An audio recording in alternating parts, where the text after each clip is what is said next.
निश्चित रूप में मेरे को अगर पार्टी अवसर देगी, मैं पहले भी निवेदन किया हूं पार्टी के सामने कि मैं इस बार उड़ीसा से लोकसभा चुनाव लड़ना चाहूंगा। अगर पार्टी मेरे को अनुमति देती है तो निश्चित रूप में मैं एक पार्टी के कार्यकर्ता के नाते उस आदेश को पालन करूंगा। जी, ये सारे विषय हमारी पार्टी को आप भी यहाँ जानते हो नजदीक से, ये सारे विषय इंटरव्यू के माध्यम से तय नहीं होती है। पार्टी एक प्रजातांत्रिक पार्टी है। पार्टी में ये सारा विषय में चर्चा करने के लिए प्रक्रिया है। उस प्रक्रिया में जब समय आएगा तब करेंगे चिंता। जो राजनीतिक पार्टी तो राजनीतिक पार्टी होते हैं, उसकी किया हुआ काम पे लाभ भी होता है, कभी कभी नुकसान भी होती है। वो क्या समाज सेवा में लगे हैं क्या? क्या वो लोग प्रवचन करते हैं क्या सिर्फ राजनीति में रह के? ऐसा तो नहीं है।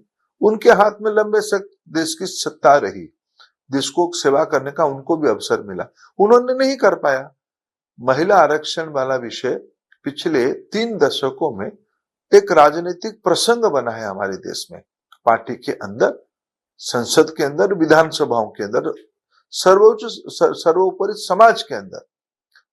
लेकिन अगर भारतीय जनता पार्टी अपने पार्टी की इंटरनल डेमोक्रेसी से लेके अपने पार्टी में महिलाओं की प्रतिनिधित्व को 33% सुरक्षित करके अपने जहां जहां राज्यों में दायित्व रहा उसमें 50% तक महिला आरक्षण करके, अगर हम केंद्रीय स्तर पर अगर हमको सौभाग्य मिला, प्रधानमंत्री नरेंद्र मोदी जी ने एक माताओं के लिए, बहनों के लिए राजनीतिक अधिकार देने के लिए दुनिया के अंदर एक मिसाल खड़ा किया, उनको तो कोई हाथ नहीं रखा था, बांध के रखा था कि आपने क्यों नहीं किया?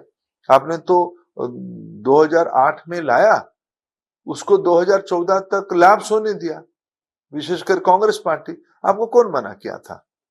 आप तो कभी निष्ठा नहीं रखे थे उसको करने में।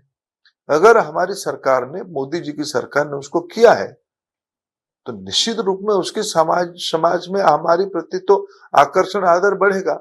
सिर्फ आरक्षण के लिए तो नहीं है। जब 2014 में प्रधानमंत्री जी दायित्व में आए, तब से पहला भाषण में उन्होंने कहा था कि मेरे दायित्व भारत की महिलाओं के प्रति ज्यादा रहेगा। उन्होंने जनधन बैंक खाता खुलाने से लेके, शौचालय निर्माण से लेके, या 2 दिन पहले 100 रुपया की सब्सिडी और बढ़ाना उज्ज्वला योजना की लाभार्थियों तक।